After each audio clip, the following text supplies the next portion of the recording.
Thanks, Ethan and Justin, and welcome to SBU-TV Sports. My name is Grace Foley, and we have an exciting sports segment planned for you guys today.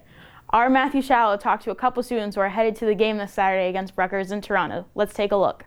As part of the 100th season of Bonnie's men's basketball, the team will be heading to Toronto to take on Rutgers in the James Naismith Classic tomorrow night at 7:30. Also participating in the event will be the University of Buffalo, Harvard, the University of Tennessee, and the University of Washington. When the Bonnies take the floor tomorrow night, they will be looking to break out of an 0-3 slump to start the season.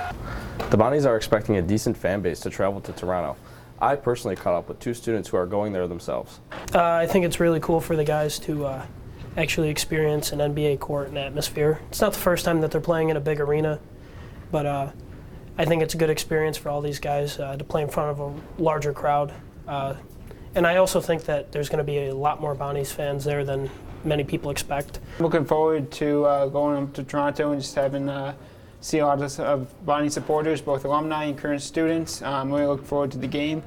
I think it'll be a really fun atmosphere, getting to play in an NBA arena. Reporting for SBU-TV, I'm Matthew Shalhoub.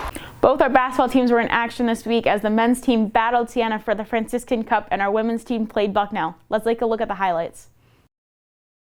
Despite Dominic Welch's career-high 21 points, the Bonnies fell to Siena 78-65 Tuesday night. Siena captured its first Franciscan Cup since 2015. The loss of preseason A-10 defensive player Oshun Oshuni became noticeable as Siena was able to score 38 points in the paint. The Bonnies traveled to Scotiabank Arena to secure their first win of the season. On Wednesday, the women's team faced off against the Bison in their first road game. Unfortunately, the Bonnies couldn't bring it back a win as they lost 68-60. While it was a devastating loss, they had a bright spot in freshman Olivia Tucker. Scoring a career-high 20 points, Tucker sank 6 threes, one shy of the freshman record. The women's team is back on the road on Sunday to play Little 3 rival Canisius at 6. A sneak peek into next week's player profile, we will sit down with freshman lacrosse player Brady Vibrance as he's currently trying out for the Dutch national team. That's all we have for SBU-TV Sports. I'm Grace Foley. Let's take it back to the studio.